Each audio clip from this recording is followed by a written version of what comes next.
You've been told that if you follow the rules, invest wisely, and trust the system, your future will be secure. But what if that trust is a lie? What if the giants of finance are playing a game where the rules are written in their favor, designed to make sure you bear the risk while they reap the rewards?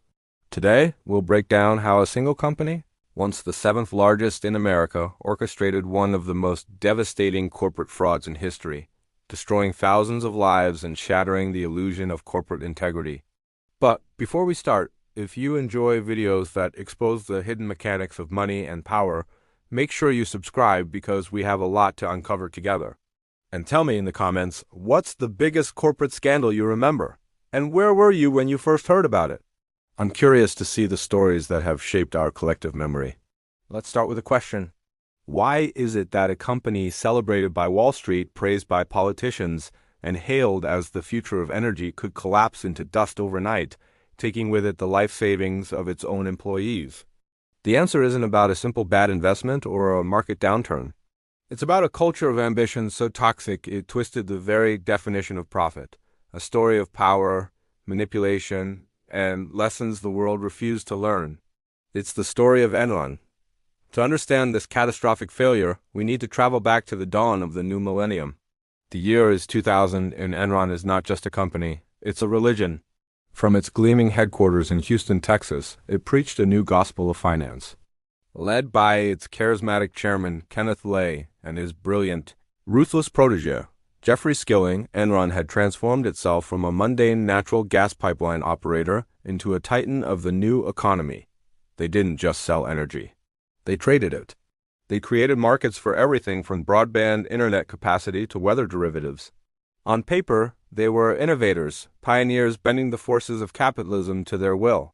Their stock price soared, and Fortune magazine named them America's most innovative company for 6 consecutive years. They were the darlings of Wall Street, the symbol of a bold, deregulated future where anything was possible.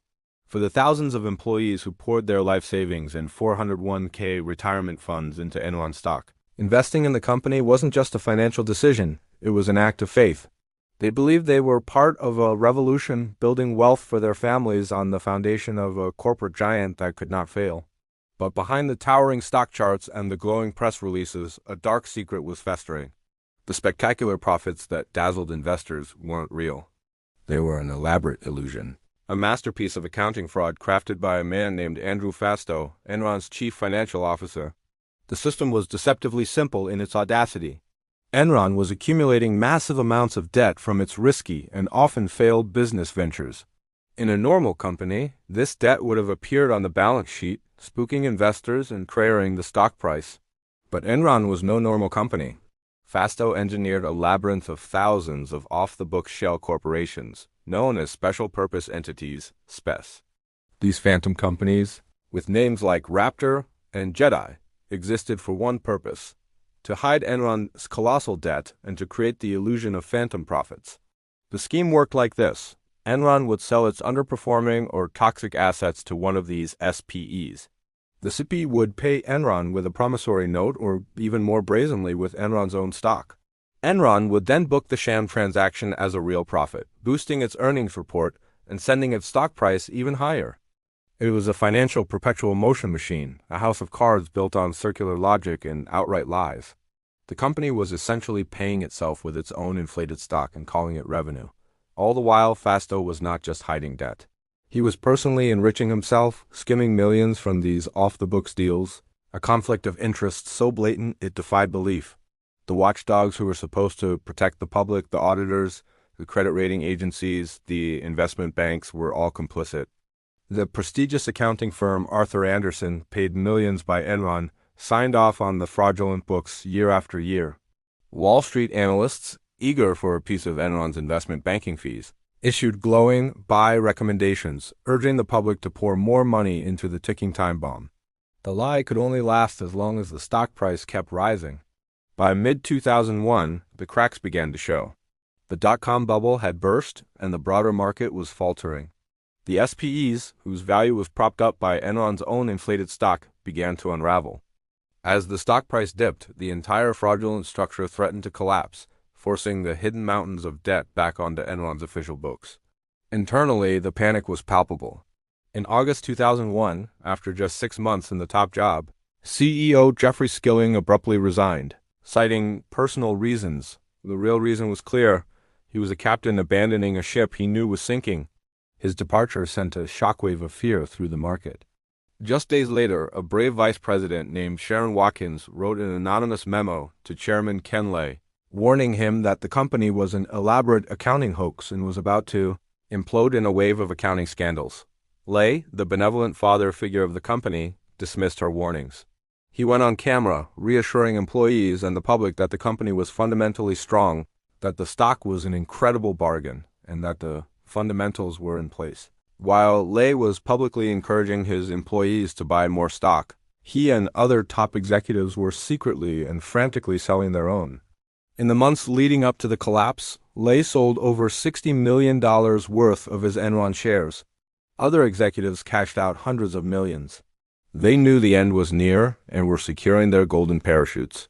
Meanwhile, the rank-and-file employees, the secretaries, engineers, and traders who had trusted them were locked out of their own 401k plans during a critical administrative change.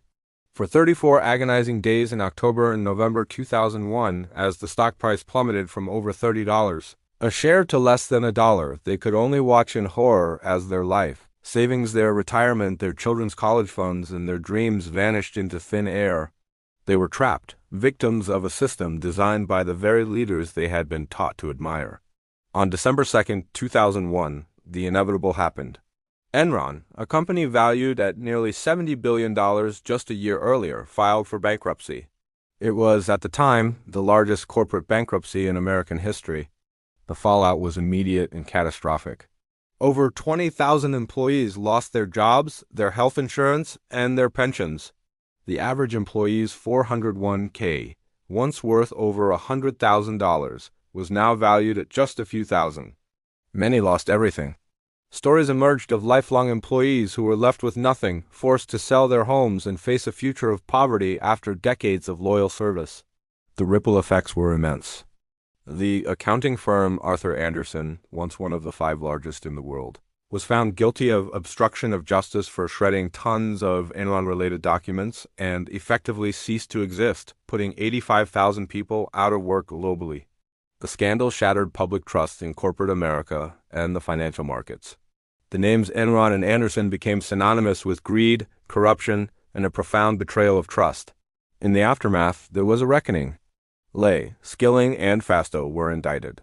Fastow pleaded guilty and testified against his former bosses, detailing the intricate web of lies he had helped create. In 2006, Lay and Skilling were found guilty of fraud and conspiracy. Lay died of a heart attack before he could be sentenced, his conviction later vacated due to his death. Skilling was sentenced to 24 years in prison, though it was later reduced. The Enron scandal did lead to reforms, most notably the Sarbanes-Oxley Act of 2002, which imposed stricter accounting standards and harsher penalties for corporate fraud. But as the truth of this monumental crime unfolded, one question remained, a question that echoes through every financial crisis that has followed. Did we master money, or did money master us? Enron wasn't just a story of a few bad apples. It was a symptom of a system where the pursuit of profit, at any cost, became the only value that mattered. It revealed how ambition, when unchecked by morality, can morph into a destructive force, and how the very institutions designed to protect us can become partners in crime. The legacy of Enron is a chilling reminder that in the grand theater of finance, the line between innovation and illusion is terrifyingly thin, and the price of greed is often paid by the innocent.